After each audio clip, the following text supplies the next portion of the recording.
This episode contains open and honest discussions about suicide, depression, and mental health struggles. Viewer discretion is strongly advised. If you or someone you know is struggling, please reach out for help. You are not alone. In the U.S., you can contact the 988 Suicide and Crisis Lifeline by dialing 988 for free 24/7 support. Hi, welcome to the Iron Shopping Iron Show. I'm your man, Big Jack. This is where we prove we are stronger together, that if each one would reach one, we can all grow and glow. And today is another beautiful day. I mean, we got a wonderful show. I'm still on cloud nine because of all the things we have accomplished in the last week.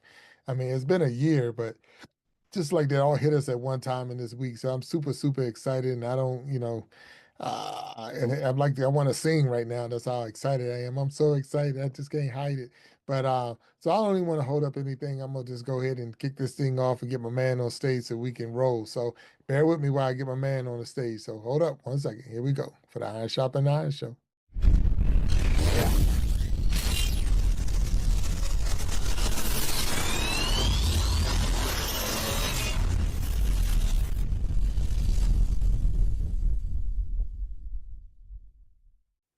All right, my man Walt, what's up? Big Jack, my man, what's happening? How you doing, sir? Oh man, look. Hey, I'm gonna take it from you before you even get a chance. No, you're not even, man. You got a fresh haircut, man. So fresh and so clean. Oh, First man, day of school, baby. The cravat is the number 3 on the hair chart, man.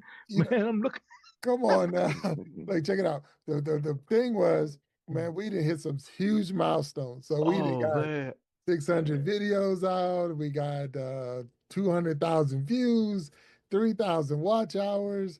I mean, we hit a new show, got a new member on the team. And I was like, man, I got to get a fresh cut because we just moved up to another level. I got to get a fresh cut. So I got a cut. Man, I'm proud of all of those accolades. Man, I'm impressed. I mean, because I remember when, but I would be remiss if I didn't say, Jack, I think you're changing, man. Nah, bro, I changed not. The only thing is changing, though. I'm gonna throw this out there for anyone who's watching, and hopefully they come in. They'll see them in the chat and all. But we have added to the Iron Shopping Iron, and it's the Iron Shopping Iron universe. Yes, and that was something that was inspiration on me and put on my heart. Is because we're bigger than This is a mission. This is not a show. This is a movement. And the universe is ours in that sense of putting new things out there that's going to reach more and more people. So it's the Iron Shopping Iron universe, and you'll start seeing the logo soon. And that's where we're going, man. That's where we're going for sure. Hey, man, I'm proud of you, man. Again, man, I'm glad to be able to say that I was here, not from the very, very beginning, like Miss Nancy Green, but I was here. And let me say, man, you have changed, but in a good way. And when I say changed, I mean just the maturation of the Iron Sharpening Iron show and the whole Big Jack and StoryTime in the Iron Sharpening Iron universe. Mm-hmm. Hey, man, you growing, man. And I'm gonna tell you, I don't even see any growing pains, man. This thing has been, it's a labor of love for you. You and B, and now I'm along for the ride as far as the behind the scenes stuff goes. But I got to tell you, man, I'm impressed. So I know I give you the business, man, but I salute you for that because I know you put that work in, man. I respect your hustle. I respect your grind. And I certainly respect that new haircut, man. Go ahead, man. Hey, look, man, I appreciate it coming from you. That means a lot to me. But look, check it out. We already know we're on a different platform today. Yes. Because we got a very special guest, and because he's so special that we had to change up our platform. So for those out there trying to figure out what's going on right now, I just want to let everybody know we had to use Zoom. So we had to use Zoom for this show right here. So this is the first time we've tried it through Zoom. So if we hits the wrong buttons or whatever, bear with us because it's a new platform for us. But for this guest, it was worth it. And I'm looking forward to meeting him and having this discussion with him. So, hey, let's not waste any more time. Let's get him up on the stage. Are you ready? Let's get it busy, man. Let's go. Let's go.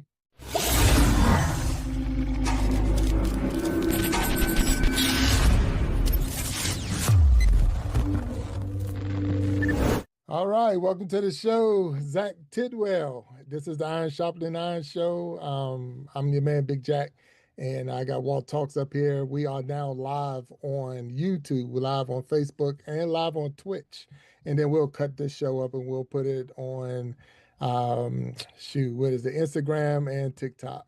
So again, welcome and thank you for being here. Yeah, thanks for having me on, guys. Yeah. Absolutely. Yeah. So Zach, if you can you just tell us a little bit about yourself? I can. My name is Zach Tidwell, as you already said. I'm a 29-year-old Marine Corps veteran, and I lost all of my sight and hearing in one ear 6.5 years ago when I shot myself in the face. I had reached a point where I didn't want to be here anymore, and I'm not a combat vet. I just ended up in a bad spot through some personal circumstances and a traumatic brain injury that sent me spiraling, and I chose to seek relief at the bottom of a bottle instead of through talking about it. And that cost me my sight, as I said. But I had to relearn how to do everything. Today, I'm a self-taught, award-winning software developer, making the digital world a more accessible place for everyone. I'm a speaker and a writer with a book on the way, hopefully hitting the markets, I guess, online here in the next 6 months to a year. And I do a lot of work in the mental health space, trying to keep other people from going down the same path that I did. And I ski, rock climb, whitewater kayak, and compete in Brazilian jiu-jitsu against people without any disabilities and all sorts of other cool stuff. Like, I've really ended up with a really cool life after. Obviously, there was some ugliness there for a while, but I'm in a good spot now. So. Wow. I mean, just Wow. the introduction alone is like, holy cow. So I'm feeling I guess guilty that I'm not even doing half the things you're doing. So what was Absolutely. the I guess the turning point? Like you said, you was going through a rough time. Was that while you were in the service, or did you had already got out the service? When was that time that you said you was at the low, if that's the case? Yeah, it was a downward spiral. So there was kind of a timeline there. In late 2017, I was on my second deployment and found out that my wife was cheating on me. This was my high school sweetheart, and I found out from the other guy's wife. I didn't even find out from her. So that was fun. And I came back right at the end of 2017 and tried to make things work with her, and it didn't.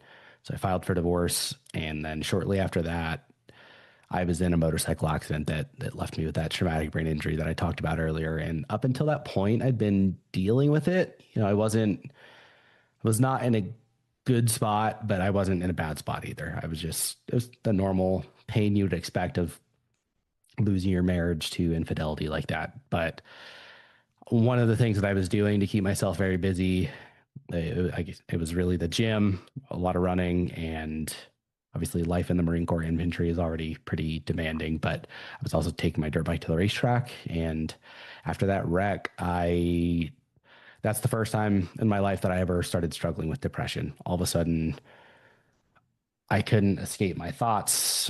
I was just racking my brain kind of on everything that I might have done wrong, or where I could have done things better, or what went so wrong in my marriage that happened. And so that was March of 2018. I was honorably discharged in August of 2018. And like throughout that time, it was basically instantly after the motorcycle accident, I'd become very agitated and impulsive on top of dealing with the depression. And because I couldn't sleep, I found that getting a little buzz before I went to bed would help me fall asleep. And so a drink or two before bed just kind of progressed over that timeline. And I came home, started going to college and pursuing a nursing degree while I worked at a local hospital, and kind of got my foot in the door because I wanted to be an ER nurse, which was a total shift from I was a machine gunner in the Marines. But I kept slipping into a worse and worse place, and I kept putting more and more effort into keeping up appearances that I wasn't. So that continued all the way through March of 2019, when, again, by all outward measures, I was doing well. I was getting straight A's in school. I was doing well at this new job, and I was on track to become a nurse. And by the time that March 27th rolled around, I decided that I didn't want to be here anymore. And that's the first night, I guess the first time in my life that I've ever mishandled a firearm. But I cleared out my concealed carry firearm and held it to my head and decided that was my way out. And on March 31st, I went through with it. Wow, man. So now it's just hard to even go. It's amazing that you're here.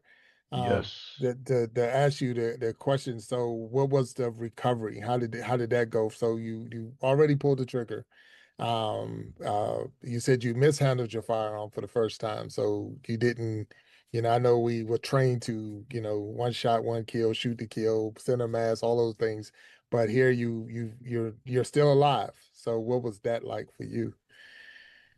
Yeah, and I actually shot myself exactly where we're trained to shoot. I shot myself in between the eyes. So if you can see where my nose is kind of crooked, and I guess my eyes do open. Obviously, this one doesn't open all the way, but the bridge of my nose, the lower part of my forehead here, and my right eye socket and my sinuses are all titanium. So my optic nerves are completely screwed, and that's why I have no light perception whatsoever. But when they took me off of life support, it was very touch and go. They didn't know at first if I was going to survive, then they didn't know if I was going to still be in there at all. And if I was, to what extent, if that meant that I was going to receive care or require care for the rest of my life. And I was so out of it, I think probably from a combination of the brain injury of shooting yourself in the face, but also all the medications that I'd been on, that I didn't even understand that I was blind when they brought me off of life support. Because I could have a conversation like we're having right now, but I was seeing, like, I distinctly remember the first time that they took me out of my room and I was able to walk, which was, some time down the progression. To me, it looked like I was on the surface of the moon. And at the same time, I could feel the cold, just flat tiles through my little grippy hospital socks on the floor. Like I was, and by that point, I knew that I was blind, and I knew that the things that I was seeing weren't actually things that I was seeing. It was just hallucinations, but it was so vivid. But it was touch and go also from the perspective that they told me I was going to get sight back in my left eye. As I said, like basically the right side seemed to catch all the damage for the most part. So my right optic nerve is severed, but my left one is still intact. And they thought that there was just bone pressing on my optic nerve on the left side, and that when I had my facial reconstruction, that it would alleviate some of that. But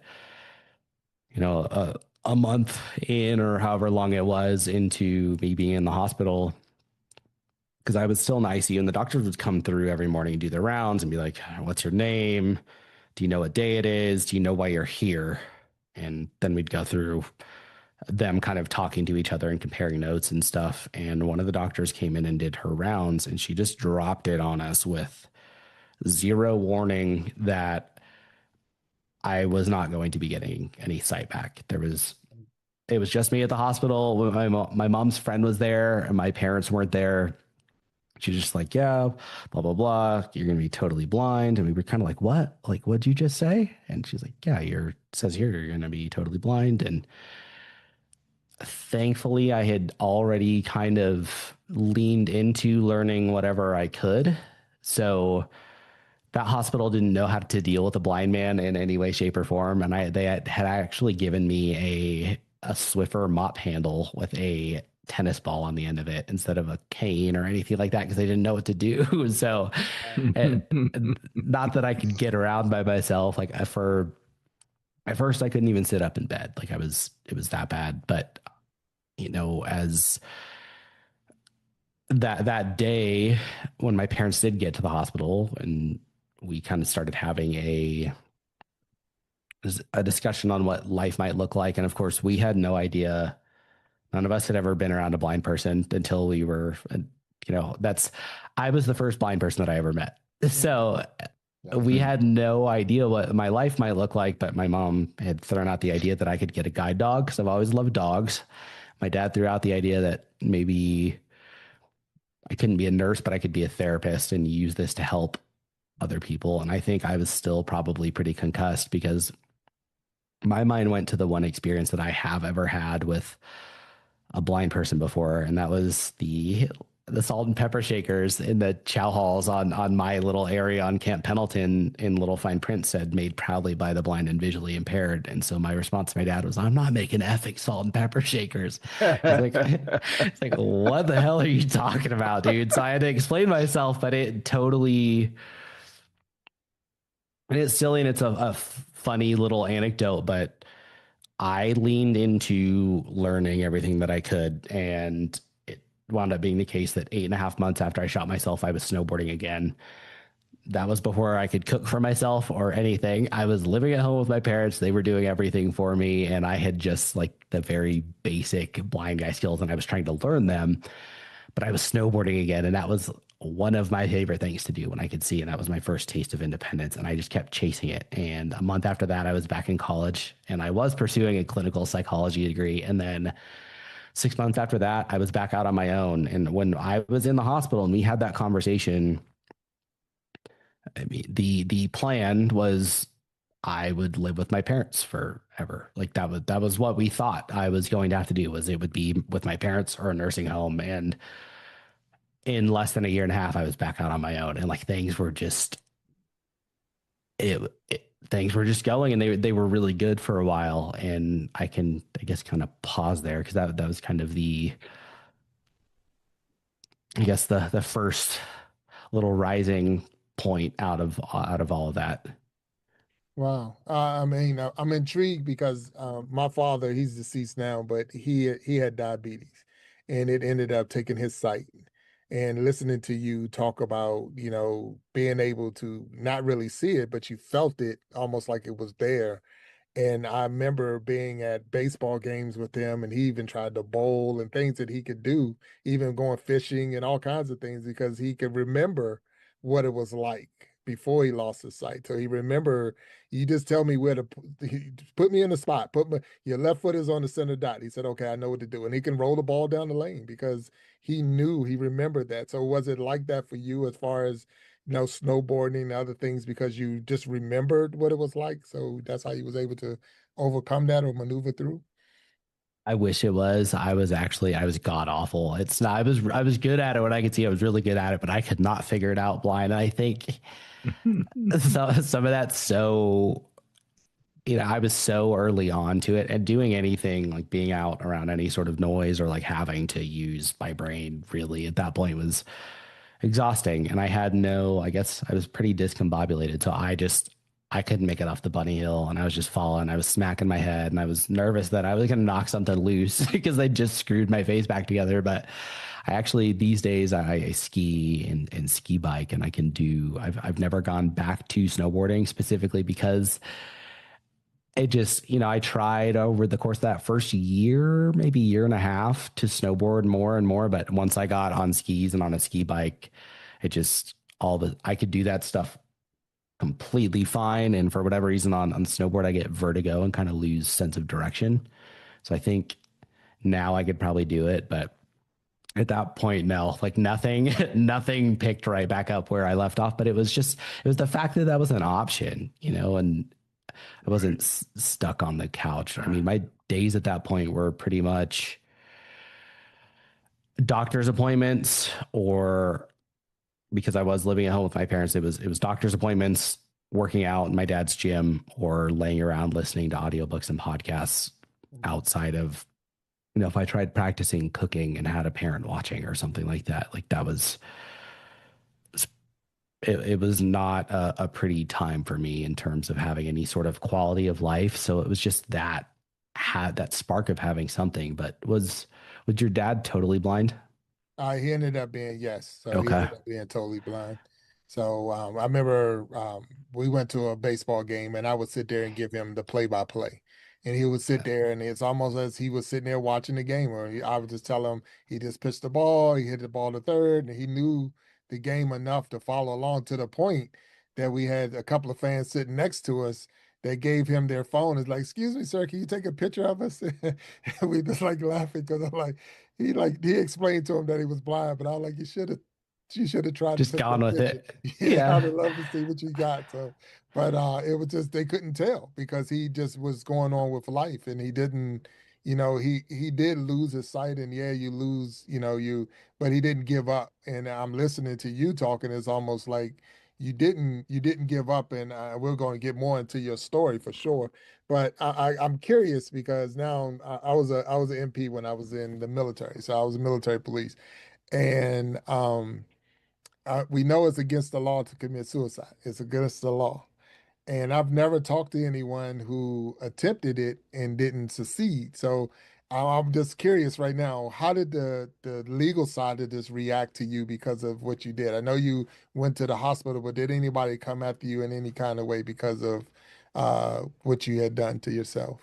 No, Okay. there was nothing. They actually, because my roommate is the one who found me. So when I came home from the Marines, my parents gave me the deal of, hey, if you're going to school and taking care of business, you have a free place to stay. They actually my confrontationalness that really an agitation that came after the motorcycle accident, combined with the drinking, became such an issue that they had kicked me out of the house about a month before I shot myself, rightfully so. And I got an apartment with a buddy that I'd gone to high school with. He's the one who found me. And they investigated him for, seeing if it was an Mm, attempted murder at Mm. first. Wow. And I don't know. I'm guessing on the legal side, if I've never heard of someone who attempted suicide being charged with something. charged. And it probably, I don't even know if I knew that that was illegal until you just said that. And I would imagine if you're a police officer and you're like, well, this turd's now blind and deaf in one ear and having to relearn how to do everything. I think that's enough of a, he paid enough of a price, regardless on how he personally feels about suicide. But Right. yeah, No, I know, and I was more just trying to see if anybody, 'cause like I say, even saying your roommate got involved, and even sometimes even the parents, because we look at it in different ways of not so much your parents involved, but it's like, did you consider your parents and who's going to miss you, or was it just all internal? Like I'm only worried about me at this time and not anyone else. it's my worldview was so narrow that there was nothing except I wanted an escape. And I try and really paint this picture when I have an opportunity to talk about this stuff, whether it's me actually giving a speech or doing something like this. And when someone is, like you're asking very deep questions that a lot of people just won't ask, people just tiptoe around it. So it's nice that you're actually getting into it.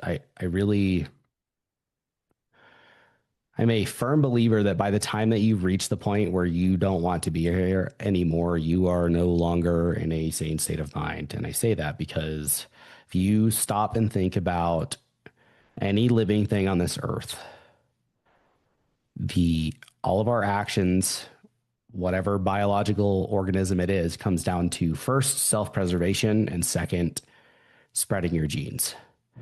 That's Killing true. yourself flies in the face of all that genetic program. I mean, this is encoded in your DNA. Like these are the behaviors and the instincts that you have. And for you to see, or I guess not be able to see and be so blinded by the pain that you're in, to think that that is the rational and only step out of where you're at, you're not in a sane state of mind. And I mean, that's why we put people on mental health holds when they're in that state Right. of mind. But personally, I had made on March 27th is when I had held my gun to my head and decided I was going to kill myself. On March 30th, my parents were at my house with my younger sisters. I acted like nothing was wrong. And then even on the 31st, I talked to my roommate minutes before I shot myself. He had actually gotten home. I was making a suicide video to my family because I thought that that would be more personal somehow than leaving a note. And that was me actually opening up about where I was at mentally. And, probably I've never listened to that video. I don't think that would serve any purpose for me. So I don't know exactly what was said, but I do know that I addressed both of my parents and the older of my two sisters. And my roommate came home and interrupted me recording that video before I addressed my youngest sister. And I went out and talked to him like nothing was wrong, and then went back in my room and shot myself. So there was at least the consideration of I want them to understand, but I don't remember ever having the thought of what will me being gone do to them, if that makes sense. No, that makes sense. Yes. It's deep. I'm gonna tell you this right now, and it's deep. So we've had different guests on the show who said they felt the way that you acted, and they wanted to do it, but they couldn't do it or didn't do it. And to hear someone say they actually pulled that trigger, and that's, it's amazing just to hear it. And I'm glad that I'm here talking to you about it and not talking about the story, meaning I'm actually could hear your side of it and hear what you had to say. Because, a lot of people go through a lot of things in their life, and a lot of people put themselves in that situation. And it's only by, sometimes they say the grace of God is by somebody's talking to them about this or that. But whatever it was, you had a lot left in your life. So you're here and we're talking to you. So, and it's one thing that I'm learning from one of our other shows is we talked a lot about the lemons you had in your life, but we want to hear about the lemonade now. So you took those lemons and turned it into lemonade. But I got one more question before we get into the lemonade. All right, go They for say it. when you lose a sense, so you lost your sight. They say the other ones kicked in a little bit stronger, but you lost part of your hearing. So it's like, did anything else trigger that you feel like, okay, now I have a much better this because of my loss of sight and some of my hearing? So the other senses kicked in any better because of that? Yeah, so I am totally blind and have one ear left. So I'm three-quarters of the way to Helen Keller.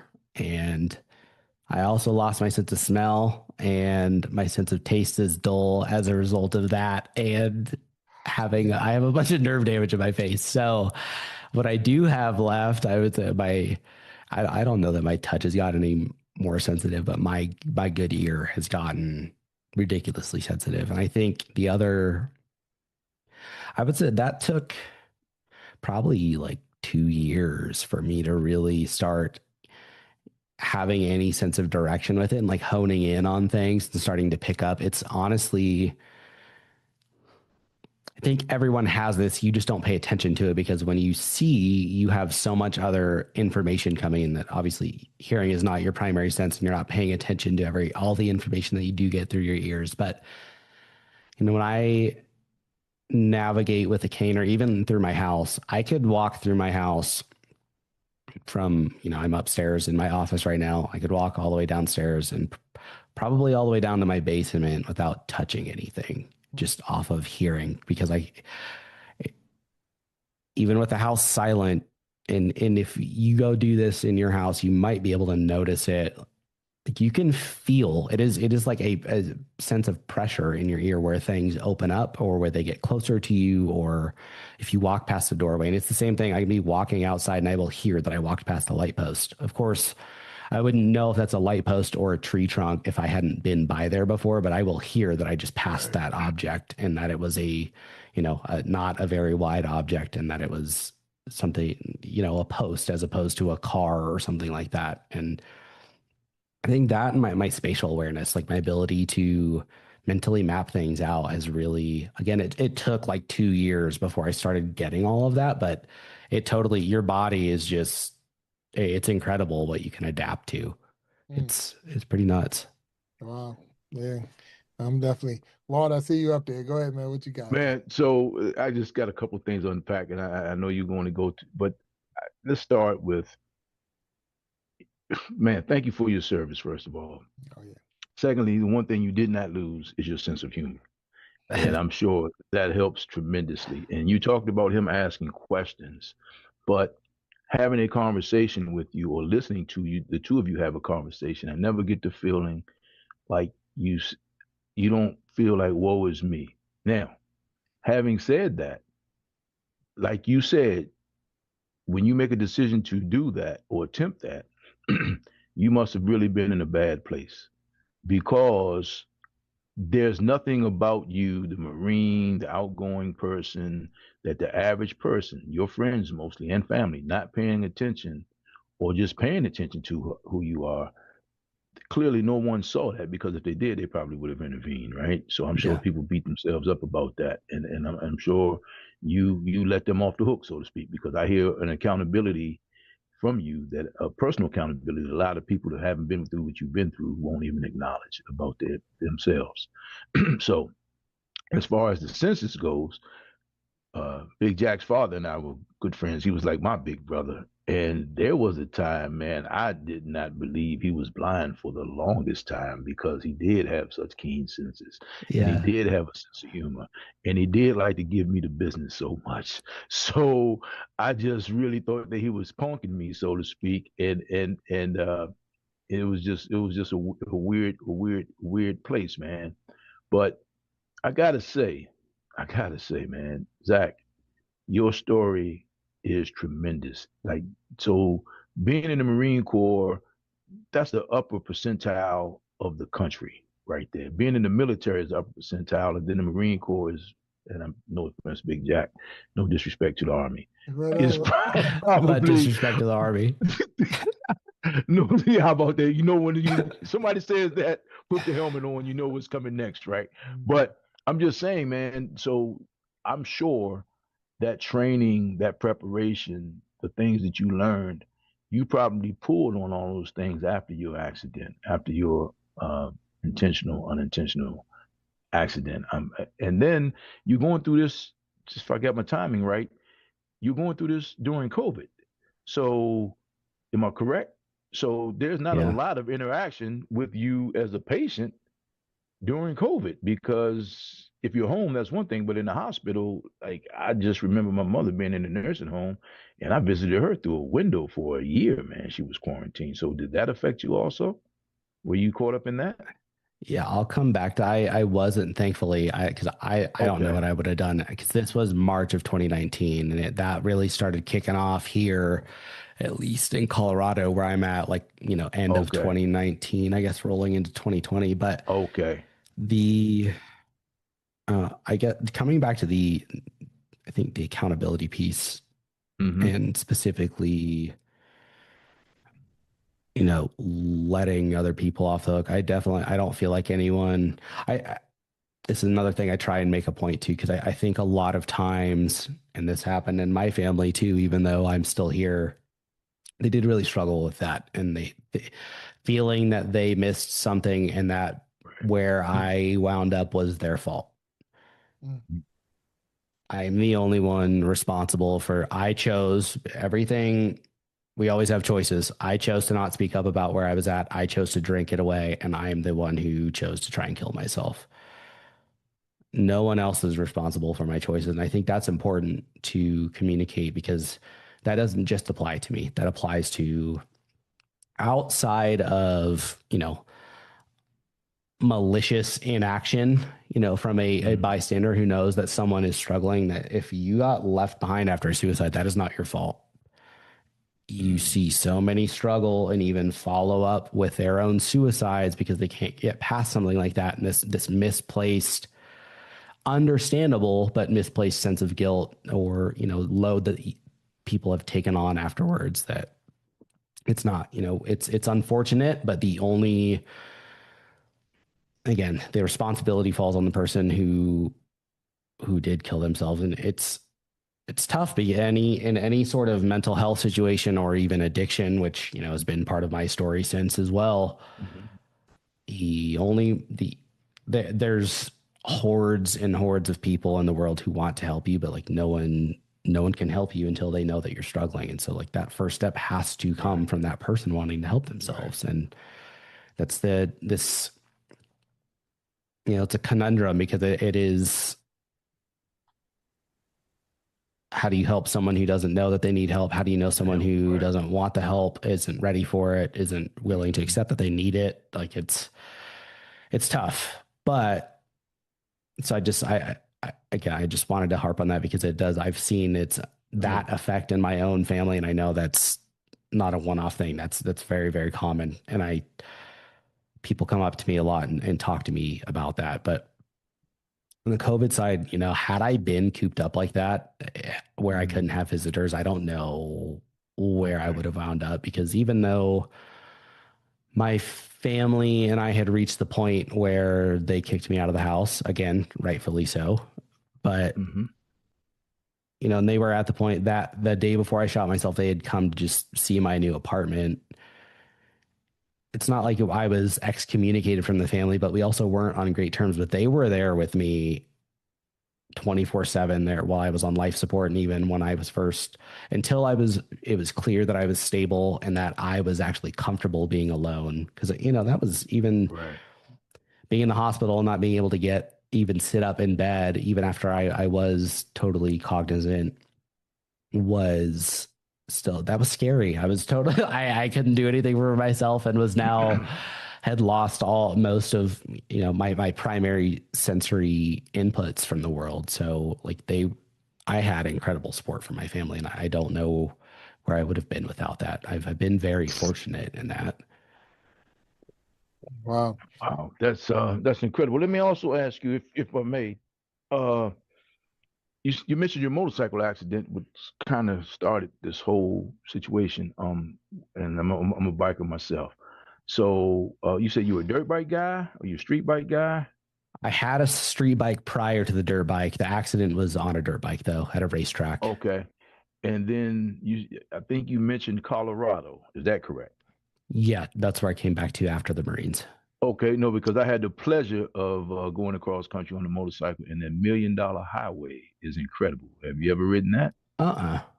Oh my God, man, it's incredible. Yeah. So I just think about snowboarding. You said bunny slopes because when I'm thinking snowboarding, man, I'm thinking all kind of obstructions and everything. So your sense of humor, I just know the first time I tried to ski and the first time I tried to snowboard, and I can imagine you with your skill set trying to relearn it. I'm sure in your mind, and that's where all the fun starts, that you had one vision of it or one idea of how it was going to go, and it went the other way. But your sense of humor, man, your resilience, I'm impressed. And like Jack mentioned earlier, man, I just feel like I haven't done enough of my life at this point.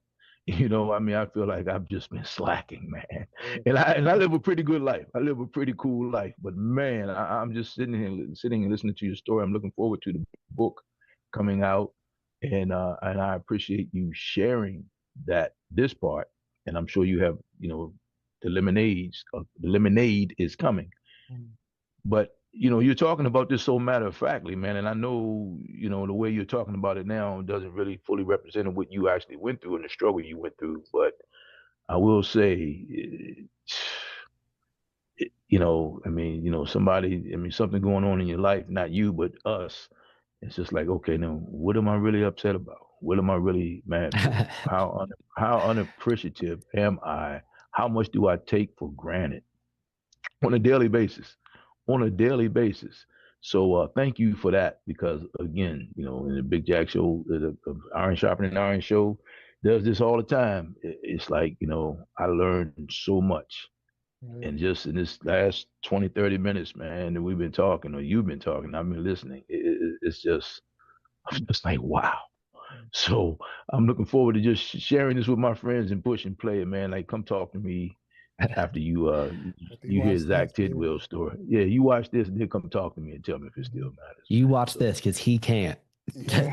Oh, come on, cut it out, man. Cut I it read out. between the lines. No, I'm just kidding. You'll have to get a sidecar and let me know if you come Bada back out here. bang. Tip your waitresses, ladies. It's all on. Ladies and gentlemen, So, come on. so Zach, Zach, I'm you gonna ask killing me, you. man. I'm gonna ask you this because you said you was going to school for nursing. Yeah. You was Oh man. infantry in the military. You ended up switching to, I think you said psychology. Yes. So Yeah. how did you end up being a software developer? Where did that come from? Well, there are a lot more lemons in my story. So All that right. was I shot myself in March of 2019. I was back in college in January of 2020. That's when I was pursuing the clinical psychology degree with the long-term plan at that point, because I tried everywhere. I did everything I could to try and find proof of a blind nurse somewhere, and it's not a thing, which makes sense. But I exhausted all avenues before I decided to move on to a different major, because I really felt like I had found something that spoke to me. So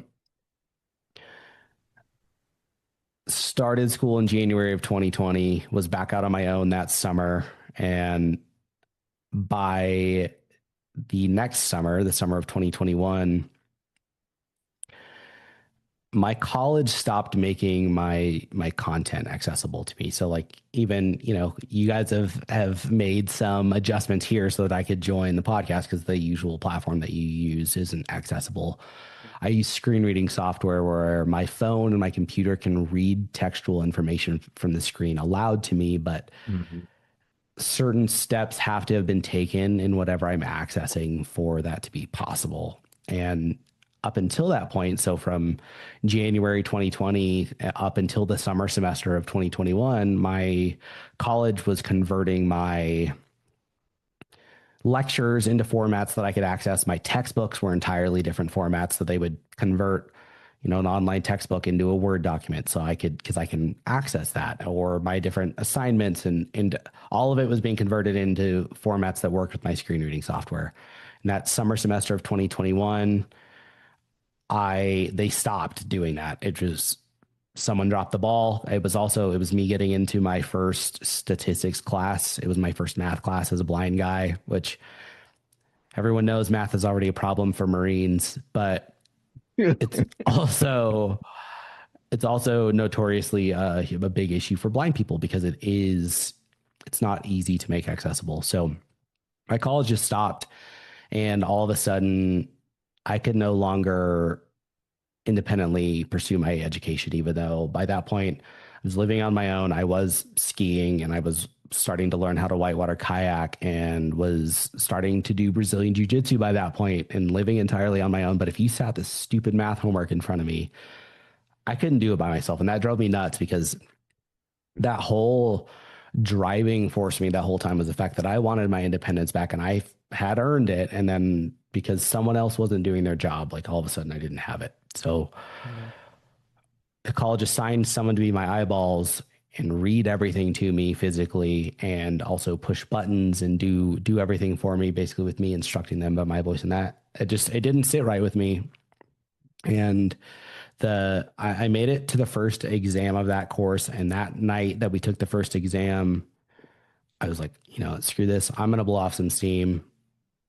I somehow was not aware of the fact, and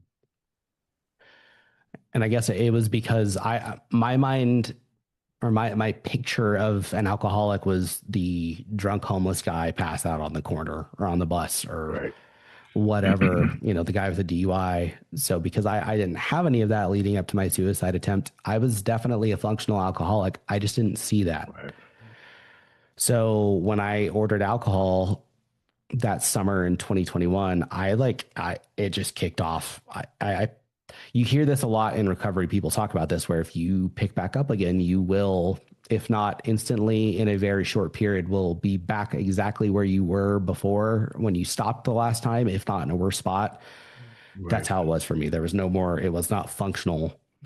It just became all of a sudden, like, if I drank, I was going to black out. And because I was not in a good spot, it took me to dark places. So I actually, within a couple of weeks of that, the drinking was out of control. And I also, because I was so drunk one night, reached a point where it wasn't safe for me to be by myself. So I self-admitted to the VA hospital. And when I came out of that,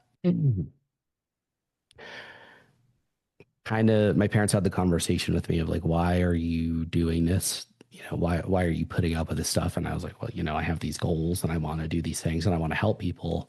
And they were like, yeah, but like, why this way? Like, how come, if this is going to be the barriers, like why this? And so for that also made me curious as to why some things were accessible. Like, how come I could pay my mortgage, but not my electric bill? And how come I could do my psychology homework, but not my math homework, and all these other things? And I started researching what caused those issues. Or a great example is, how come I could be on Zoom tonight, but not StreamYard? And I found out that all of those conversions that were happening and all of those websites that were accessible versus not accessible, it all came down to the code running behind the scenes of whatever piece of software or application, or I guess those are the same things, website or application that I was accessing.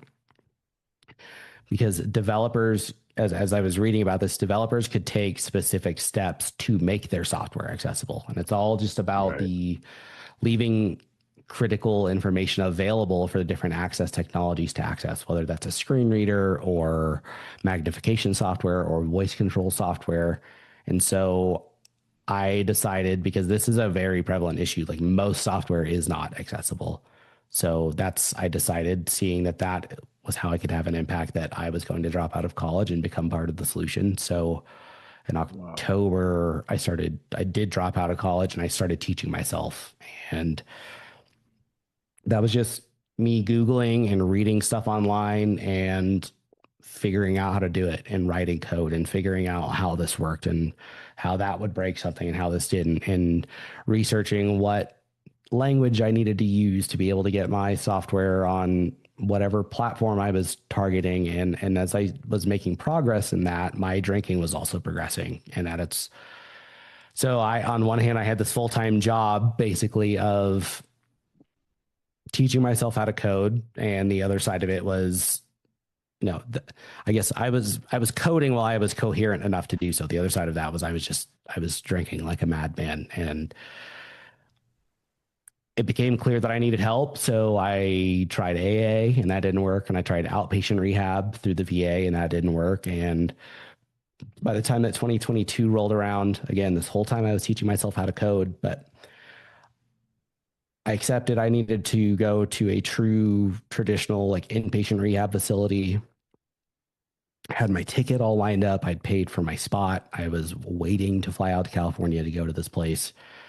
And my family got the news that my mom has Huntington's disease, which is a degenerative neurological disease that is terminal. At the time there was actually just a treatment announced like 2 weeks ago that might be able to slow the progression of the disease. But at the time and this is it's just now coming out of its first round of trial. So it has a long way to go to see if there's any real efficacy to it. But seems like they might be starting to make progress, but at the time in 2022, it's entirely untreatable and incurable.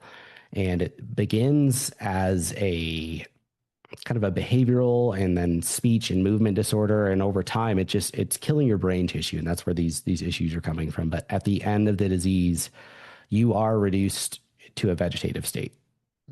Like that is the end of the road. If you have it, that is what happens to you. And that is still the case today. But we found out that my mom had it. And the really cool thing about it is there's a 50-50 shot that a parent will pass that on to their child. So I got tested, went to rehab, and near my final week of rehab, found out that I have it too. Wow. So I came back from rehab. My drinking got just, now all of a sudden, an alcoholic just needs an excuse to drink and will always find an excuse. And now I felt like I had a real one. Like the world had robbed me. This was something that was entirely out of my control. And now this was, the hand I'd been dealt, like poor. That's when I got really to the woe is me, poor me. And I can't believe she gave this to me kind of mentality. And at its worst, I was blackout binging for 2 or 3 days straight, recovering for 2 or 3 days. And when I say recovering, I was basically just violently ill for 2 or 3 days. And then I would do it all over again. And I could not make it more than 3 days sober. But again, while I was coherent enough to do so, before I was too drunk to where I couldn't type words accurately or think through the logic that I needed to do, I was coding.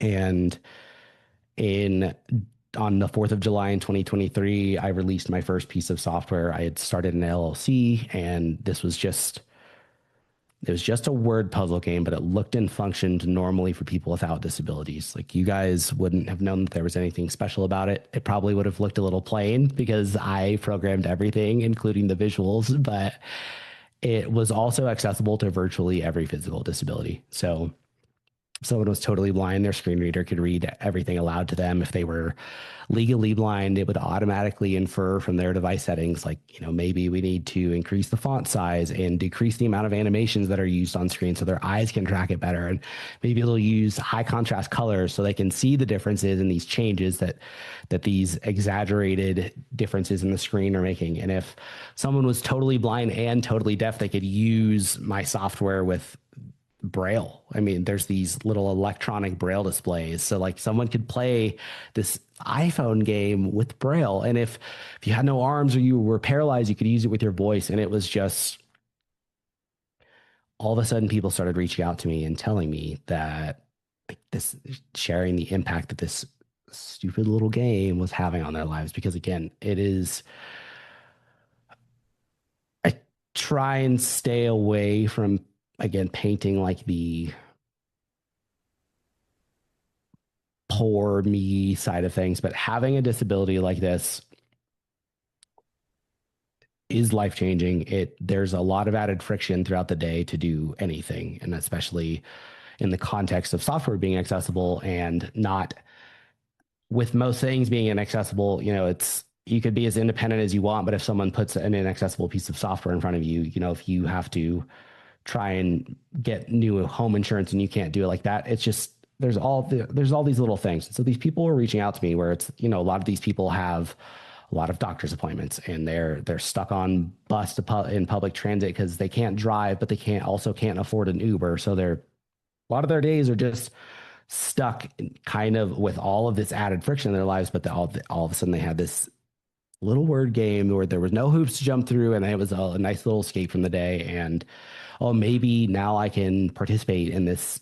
My wife and I are talking about this game together. She's not blind, but I am, and I have this thing that we can talk to. And I know I'm a quadriplegic, but I can play this with my kids, and we talk about it over dinner at night. It was just some sort of, again, that normalcy, just like snowboarding gave to me on that first trip that I had, and it started having an impact on me where I was like, okay, this is doing something. And so I strung together a month of sobriety, and then I fell off the wagon, and then I got 2.5 months sober, and then I fell off the wagon, and people kept reaching out to me. And I actually had my last drink on December 5th of 2023.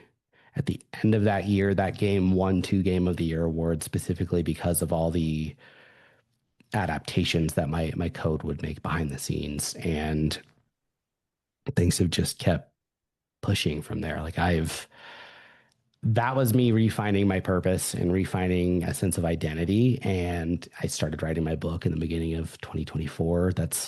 Now I'm about to start the 4th draft of that. And, started another business where I'm taking all of those approaches that I'd learned, because that game was a proof of concept for me to make sure that I could do everything, including the visuals, even though I've never seen or written a line of code in my life when I could see, but I wanted to make sure I could do it. So I'm trying to have a much larger impact with this new company that I've been working on for the past 1.5 years. And things just keep getting better because I've stayed off the sauce and have kind of started to find my new lane in life. Wow. Zach, look, let me ask you this. Hey man, you're a walking example of this didn't happen to me, this happened for me. Were you the type of person that followed through on your dreams and aspirations prior to all of this, or were you like many of us? And I'm raising my hand here, Zach, who say, "Man, what would be a good idea," but then we never act on it. So, I mean, everything you've thought about, you've acted on, man. And I mean that the average person, just because sees a need for something, we talk about it would be great if we had this thing, and you actually went through with it. So who were you before all of this? Were you the guy that says, hey, what would be great if someone invented this? Or were you always the person that said, you know what, one day I'm going to do this thing that's needed? Who were you prior to all of this?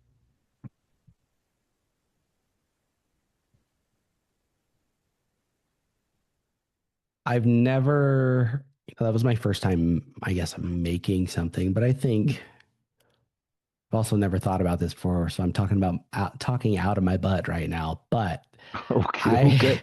I think if you, look back to it, that's Hmm. kind of a thread, I guess. I started talking to a recruiter when I was 16 and I wanted to go in the Marines. Okay. I did really well for myself in the Marines. And then Okay.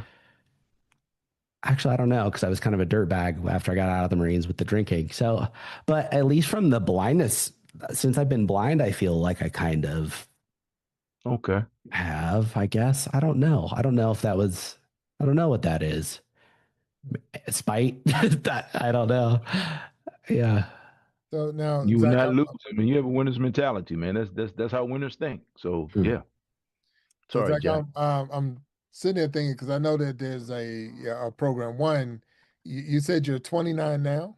Yes. Okay, so a lot of this happened when you was like what, 22, 23, 24 years old? I had just turned 23 23. when Okay, after come or on. before I shot myself. Yeah. Right. So 23 and yeah. So you're still, a lot of people look at it still young, still a kid, and you're still Yeah, learning. yeah.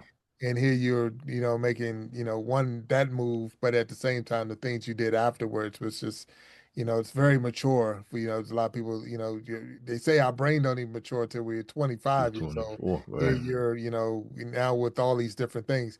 But I know that a lot of stuff is like 501 or 504 compliant. That's what we try to get with programs and, where they have an actual, like if you was putting in a new, like the job, my 9 to 5, we put in new programs and we have to make sure that they're 504 compliant, that they, that a person that's colorblind or a person that's visually impaired, a person, so all of those things we got to make sure. So your program, did you know about that or was that something that you was using also, that compliant or accommodations for your program when you put it out? And Yeah, what was the name of the program? it was called Xanagrams, and I still the company name is Dark Horse Game Studios, and I took it off of the market last year. I gave a big presentation at it was the Game Accessibility Conference in front of like a bunch of AAA developers and stuff like that. But it just with the book and the trying to get this new platform built, I had too much on my plate. So it'll probably I see myself putting it back on the App Store at some point, but right now it's not available anywhere. But on the awareness front, I think doing things for compliance is a minimum Okay. approach. That is a I'm going to check the box approach. I was very intentional about doing this in a way that was different, and that's why it won those awards, because it didn't just meet the bare bones side of things. And I get from I think a lot of businesses, and I guess before I go farther with that, what is it that you do outside of the show for work where you guys are having to do this? We deal with, I'm in the power company, so we deal with a I'm lot a of programs as far as more like air traffic control for the utility company, if you look at it that way. Okay. Yeah, yeah. So we look at a lot of screens, a lot of different, moving power from one place to another place type thing. So that's my industry that I'm in. So we constantly, and I'm colorblind. So when I Okay. went in the military, they said you can do this, this, and this, but you can never be you can never defuse a bomb. So the first they told me I couldn't be a military police because you can't see red and green. So I'm like, Yeah. okay, but when I re-enlisted, they're like, oh, you can be a military police. I'm like, ain't that something? Now it doesn't matter that I can't see red and green, but Yeah. and people always constantly say, well, if you colorblind, how you see that and how you see that? Because I went to school and they taught you that that's green and that's red and that's yellow. And I know the lights and I can see that because I was taught just like you were taught. If somebody would have told you the stop sign was blue and all your life you thought it was blue, then it'd have been blue to you. So it's not about being able to see it. But if you put two colors together and say, well, that's aqua this, it's not aqua to me. It's either blue or Yeah, it's the blue. green. It's Okay. not Yeah.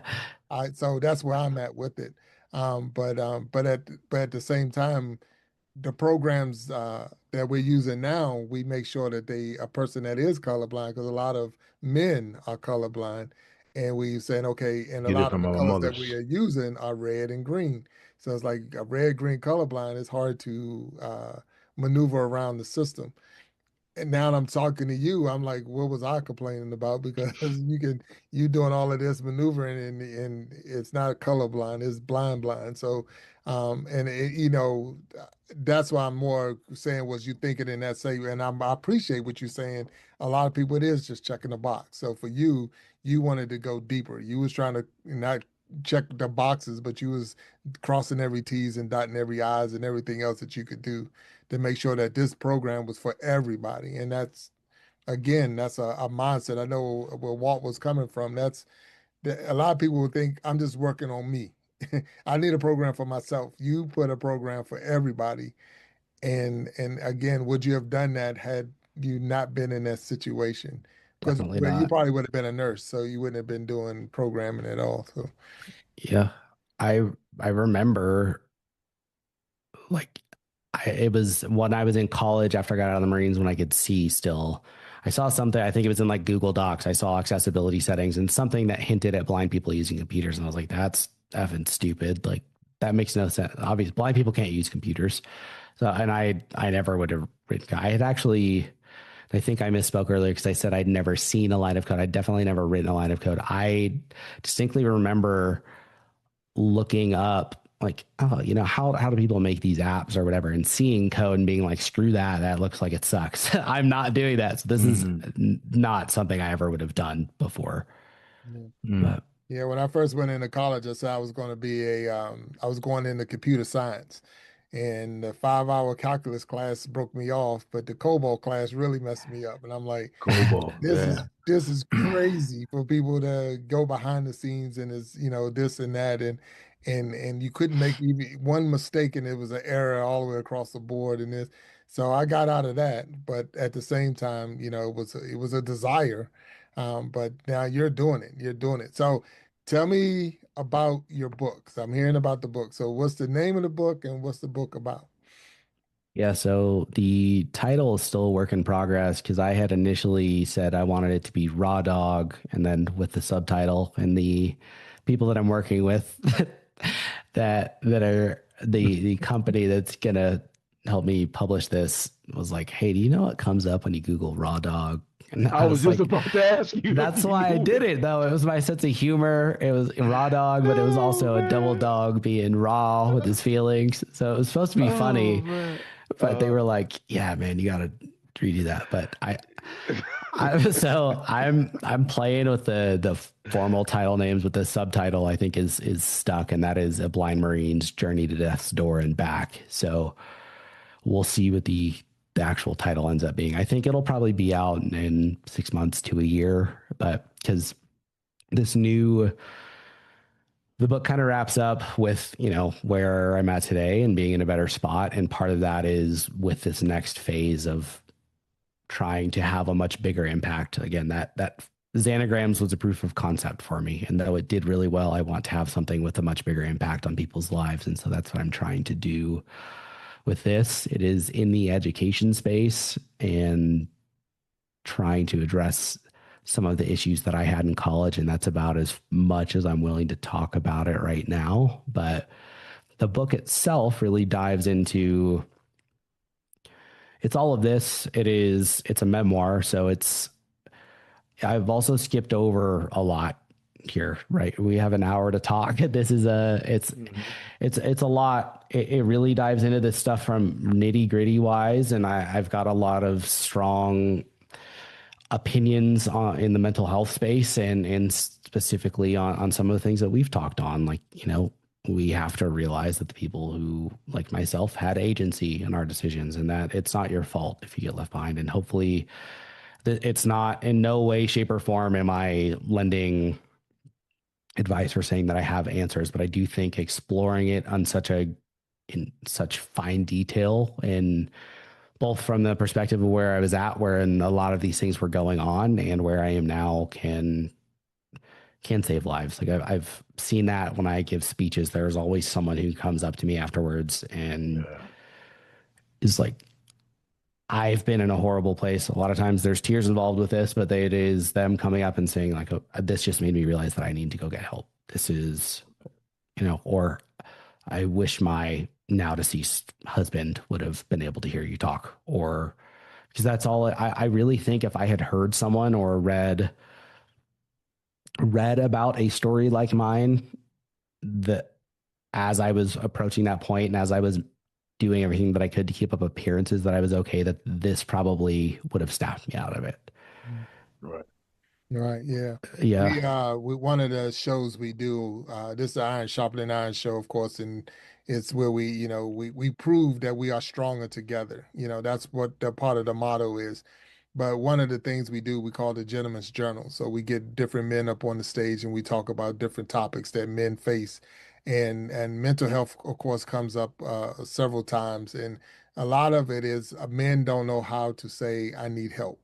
Men will not open up. Men will put those walls up, even when we're talking to each other about the subject of needing help and putting walls up. We still put the walls up. So listening to you talk and saying now, that you needed help or you need help and moving in that direction. But you being honest, and I appreciate that because you were saying that even though you had already shot yourself, you recovered, you didn't put the bottle down. So that didn't change it. It wasn't like that was a turning point for you at all. Yeah. So it's like there's still some things that we have to work through and get some assistance for. So before I want to get there, did you ever seek help? And are you willing to talk about it? Did you ever sit down with someone and work through all the things that led you up to the point of pulling that trigger and where you are now? Did you ever seek that type of help? Yeah, and I'm still very diligent about it. I was kind of forced to early on. I've basically been seeing or been in therapy since they brought me off of life support, and I was coherent enough to have a real conversation about things. But I really, the first time, and I'll be brief in getting to this, but that I'd mentioned being back out on my own in the middle of 2020, or no, yes, in the middle of 2020. And then I bought my first house at the end of that year. I actually reached the worst depression that I've ever been through in that winter rolling into the first several months of 2021. And I think that's because I was sober through all of that. And it was worse than I'd ever felt leading up to my suicide attempt. I think specifically because I was sober, and I was also terrified to speak up because I thought that if I did, that would mean that I would be locked up in a psych ward somewhere. But I did. If I had not, I would have killed myself. I could not understand why I didn't want to be alive, but I did not want to be alive. And that's the thing. Depression is not rational. It's, Right. you can't always, you can't put a finger on the pulse of where it's coming from. And you can take action towards addressing it. And for me, that was the first time, and that is absolutely responsible for why I'm still here, not just in getting me through that period in early 2021, but in all this other crap that I've been through. When I did finally speak up to my therapist at that point, we were talking once a week, and that is what we're at now, is we talk once a week. But when I told her that, fully believing that she was going to call the police on me, she was just there for me. And we went from talking once a week to every day, and sometimes multiple times a day. And it showed me that specifically then, that this lesson that no matter how bad things seem, it is escapable. That feeling that you have is inside of you, that this depression is inescapable, is a lie. It is.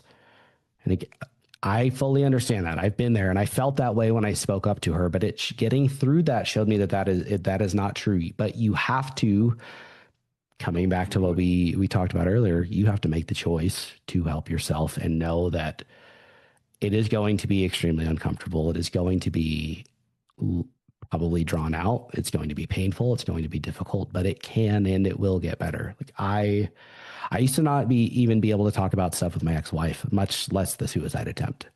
I would get sweaty, I would shut down, and it's been a lot of work. Like, it's someone probably, like we're talking about, someone is probably hearing this right now that is recognizing a lot of parallels to their own story. Yeah. It can get better. That is how, that's how I got through the alcoholism. I was trying to work through that the whole time. That was how I have Huntington's disease. If nothing changes medically, I will eventually be a vegetable. That's not very easy to deal with. I still do therapy, and it is active work, and it's not, sometimes it's just maintenance stuff, but sometimes it is still hard work, and you owe it to yourself and those around you to do that work. Wow. Yeah. So, Go ahead, what, Walt. Jack? No, go ahead. Oh, so I heard someone say something today, and it just kind of struck me. It's like, wow. They said that death walks beside us daily, but we just don't know when it's going to overtake us. So the person, after they said that, they were saying it to say, we all out of here at some point, right? We all checking out of here at some point. No one knows the time of day, right? Big Jack, and I'm sure you were more experienced and well versed in the Bible more than me, Jack. You can, but no one knows when. So what I see, this whole process has been sort of cathartic for you. You are using this opportunity, and you are probably living your life more than an average person. We've had guests on this show before, and I just never forget what Kirk said. He said that all we leave out of here with is the love we give, the love we gave, and the experiences that we had. And I'm paraphrasing, but it seems like you have really, for lack of a better word, figured this thing out. Because life is to be lived and enjoyed, and you are really living your life. And the reason you're inspirational to people who have situations going on and people who don't, you're a mirror, man. I mean, just looking at you are a mirror to me, is like how much I have not done, how much I take. I'm talking about me, well, personally, how much I have not done, how much I take for granted, how much many times I've said I'll get to it. And if you're living in the present, tomorrow never comes, because if you just stay present, tomorrow will never get here because it'll always be tomorrow, right? But if you stay in the present, it just seems like, to me, what I'm getting from this is like you are living your life in the present. You are staying present with where you are, who you are, and what you have the ability to do. And man, the average person hasn't even touched, and I'm talking about myself here, the our full potential. Haven't even reached our full potential. I haven't even reached my full potential. I mean, I thought I was doing some stuff, man, but I got to take a hard look at myself and like realize how much I haven't done and how much I don't do and how much I take for granted what I am doing and how much more I can do with what I have. Let me say that. So thank you for that, man. Zach, I got to tell you, bro, you have an incredible story. You have an incredible life. And the one thing that comes to mind to me, and please, I'm not even gonna say forgive me for this because I know you can get this reference. It seems like you've been around, Jack. It does. It does. So, You've been around, Jack. So yeah, Zach, I'm gonna throw so this at you. I'm gonna throw this at you. How bad? I mean, really, how bad do you piss people off when they see you doing things? Because I'm imagining you out on the mat, jujitsu with someone who can see and got all of everything else going on, and you kicking their butt. So do they take it easy on you? You think they take it easy on you because No, no, they no, don't. no. I got, the last tournament I competed in was back in April, and I got thrown so hard in that tournament. And again, because I'm competing against people without disabilities. I've never competed against someone else with any sort of disability. I got thrown so hard and slammed that my coach, instead of, continuing to coach me and try and tell me how to get out from under this guy, he yelled, "He can see again." It made me laugh. I'm getting strangled by this freaking guy after I got the freaking launch.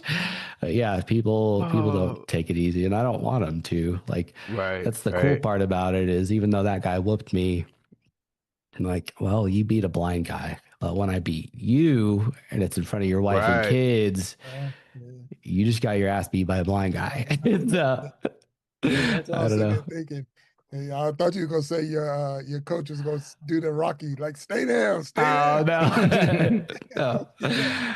It was like, he Nah, can see again. And I giggled, and then the dude on top of me giggled a little bit. Like, I don't know. It was cartoonish, but it was funny. yeah. So is it? Do you Mm-mm-mm. do you miss the fact that I know you've been through it and you can experience it all, but do you not say that someone's woe is me, but do you miss the fact that I see rock climbing, but you haven't seen or in Colorado, there's some great mountains out there. You got the Rockies and all of that, but like, can you just imagine what it's like, or if you've seen it before? Did I guess it's a better question. Did rock climbing come after you were blind, or was it before? I had done it a little bit in high school, and obviously I'd done rappelling and stuff like that, and like hasty rappelling while I was in the Marines, but I've really gotten more into it since I'd never been true outdoor rock climbing until I was blind, but I do, I was curious about that earlier too, when you were talking about your dad. Like it's when I have stuff like that, I'm very thankful that I was able to see for 23 years of my life because it Right. brings back, and I have a very vivid imagination where I can picture that stuff, Yeah. even if it's entirely off. Like I don't, it is something where I do get these pictures in my mind. And so I think it's really cool, especially with very tangible experiences like that. Because I mean, I've been to Colorado, been to Pikes Peak, and been all the way up there. You can't even breathe because the air's so thin, Yeah. and I can imagine, because I've seen that. So now, if you're saying you're climbing the rock or climbing the mountain, it's like you're imagining this is Pikes Peak. I'm going up Pikes Peak, and I guess nobody will be pulling your wool, but like you're not even 2 feet off the ground. You can't tell, but no, yeah, Yeah. It doesn't matter to me. yeah, Yeah. yeah. Yeah. No, So that's crazy. it's So cool. kayaking, so that would be the Colorado River, whitewater rafting in the Colorado, or is that Yeah, it's whitewater kayaking. So I'm in my own boat.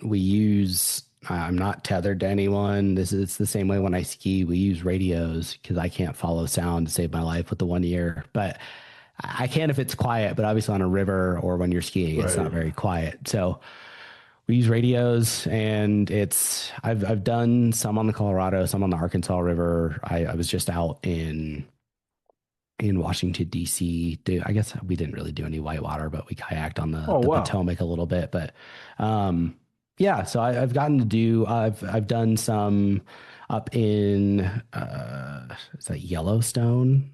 yeah, yeah. Yeah. Yeah, I think that the first time I actually did whitewater was up there. So I've gotten to do a little bit here and there, and hopefully we'll continue to do more as the years progress here because it took us a long time to figure out a system for whitewater that worked for me with the guiding thing because other blind people just follow someone calling out verbal sounds, and since I can't figure that out, like it took us a couple of years to figure out the system. Gotcha. Yeah, we're in So the Washington D.C. area, so yeah. you're saying you was in our neighborhood, so when you was up here, so yeah, that's pretty cool. And And I'm in DC proper, and Okay. I do know the kayaking in like up around Great Falls is extremely dangerous. And you saying you were doing this by yourself No, I'm in my own kayak, right? in your So own no kayak? I mean, one's but still, I mean, that's like wow, just because summons my it's eyeballs. Yeah. wow. So you come to DC often? You have friends, relatives, you just hanging out? What? I was out there. The organization that I do the whitewater kayaking with specifically is called Team River Runner, and they're Mm-hmm. headquartered out of somewhere in Maryland. So Okay. they do a biathlon every year. That's a big Okay. annual fundraiser, and so I was just out there for that. Just Wow. this weekend I was. So that sounds like Okay. something around the Harpers Ferry area. Harpers Ferry, right there where West Virginia, Maryland, Virginia meets. that might be I know we were by somewhere where nearby or across the river or something from where Trump plays golf sometimes because they saw security guys out Oh there when yeah. we were out there. Yeah. So it Yeah. was over in Yeah. that area. There's a canoe club out there somewhere where they do Okay. this race every year. Oh, Yeah. you know where you at? Okay, man. Yeah, Yeah. yeah. Yeah. Man, that's So, cool. That's So cool. I'm gonna ask you one more question, Zach, and I do appreciate you being here and being a guest on the show. And I know you got a lot. So one thing I tell anybody that's a guest on our show that you're now a Hall of Famer on the Iron Sharpening Iron show. Hopefully you'll Okay. come back because you got, like I said, you got a lot of lemons that you didn't get a chance to share with us. So Yeah. not that we want to hear about all your lemons, but just the lemonade because you definitely have taken some bad and turned it into good, and it good not just for you but for a lot of other people. So that is huge, and that's why you winning awards. And I'm rooting for your book to be a success. And I'm without a doubt that your spirit will say it's going to be a success. But now I'm that person with that gun in his hand, thinking about there's woe is me or nothing's going to happen good for me. Nothing, everything's going bad. I got the bottle in one hand, I got the gun in one hand. What would you say to me? If you had an opportunity, what would you say to me to this, don't do it type thing? What would you say? Gonna reiterate some of what I touched on earlier, but it's the fact there are an incredible number of people and organizations out there who want to help you. They just have to know that you need help. And that it is coming back to that idea that that feeling that you have of it being inescapable is a lie. It is a normal way to feel that way. Obviously, that is how I got to that place. That is how so many other people get to that place, but that is not true. But to get out of that seemingly inescapable place, for it to be escapable, you have to tell someone, and it doesn't have to be a professional. I realize not everyone has access to that. I'm very fortunate that I have my veterans benefits, but should be someone that you trust. And if you don't have that, call 988. That is the suicide hotline. There is also a veterans crisis line through that number. I've called that number before. I was not locked up. I got connected with services that I needed. They were there for me. It's okay to need help. It's not okay to not do something about it. Right. And that doing something about it is speaking up. So based off your answer, I just lied. So I got another question for you. Okay. And I have one before we go too. Yeah, So go ahead. okay. So we got time too. As long as you got time, we got time. Yeah, I'm good, man. Okay. So my thing is, I'm curious because of what you just said to me, but how's your relationship with your roommate? Because you said you had talked to him just before you went in there. So what are y'all at now, or do you still have a relationship, or because I can only imagine if I was that friend or that roommate. I don't even know if y'all was friends, and you say y'all was roommates, and I saw you just before you walked in, and so it's if you don't mind sharing, how's Yeah. that relationship? Well, and he's the one who found me. So he was in the kitchen. Our apartment was set up so that it was my room and bathroom on one side, living room and kitchen in the middle, and his room and bathroom on the other side. And so we were talking out in the kitchen. He went back into his room and I went back into mine. And so he heard the gun go off and then found me and had to deal with.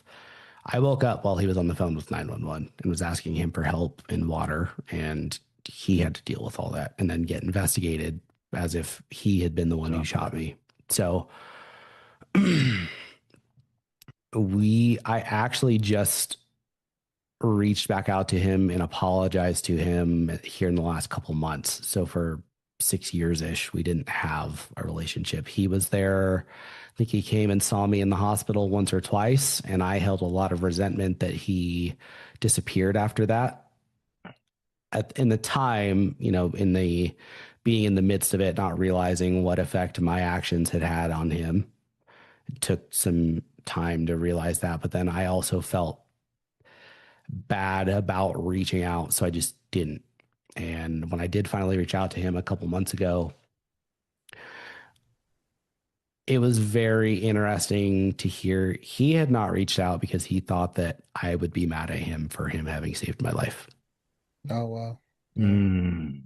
So, I think the error is entirely cleared there, and I apologized to him. He said I didn't owe him any apology. I think I definitely did, but yeah, it's not like we're close now, but we're on good terms. So No, and Walt, I know you got a question. I'm going to let you definitely ask it, but I when appreciate you that. said that, it brought me back. I used to be a correction officer, and I had a lot of people that had life. And I remember doing my rounds, and they were like, they was like, "Hey, Big Jack, if you come by and if I'm not responding, leave me alone." yeah, And for you to say that your roommate was thinking that, because it's like some people don't want to be. When you said, I'm thinking Forrest Gump, Lieutenant Dan, like, why are you just leave me. leave me Yeah, alone? yeah, But I got you. So yeah, that's deep. You just don't realize, as you're talking, for that, and that's why I was wondering how's the roommate thing, because I can only imagine being in the same house with a person, having a conversation with a person, and then they walk off, and it's like, what did I miss? And we talked about that, the cues that people miss, and to be that close to you. Yeah, he found you, but he found you because I could hear the gun go off. It wasn't like, I walked in the house and it was like that. It was just the yeah. fact that I was just talking to you. And so thank you for sharing, and thank you for being open with that part of the conversation. Yes, Walt, what do you have, sir? Oh, on a much lighter note, but this is a very important question, and I don't even know if you've given it any thought. But I gotta ask you right here on the Iron Sharpening Iron show with Big Jack and Walt Talks. You know, we know you have the book coming out, but who plays Zach Tidwell in the movie? Morgan Freeman. Morgan I mean, we Freeman. look a lot. man, We look a this lot guy, alike. So this guy here, man, this guy. Okay, Morgan Freeman. All right. So uh, Morgan Freeman, if you out there listening, Zach Tidwell said he needs the voice of God, the voice of God to be him. Oh man, there's something about a man in a bottle of suds. Hey Zach, man, thank you so much, man. This has been quite an experience for me, man. I appreciate your, just getting on here with Big Jack and myself. And hey, man, you answered all the questions, and even to the point where you said you were glad that he asked you some of the questions. So, and you were walking proof that hey, man, you haven't lost your sense of humor. You still live in reality, and thank you for that. Thank you for sharing that well, because thank you I'm guys, sure man. that's not. I'm sure that's you get people who just don't see that all the time, and then you make people take a hard look at themselves, man.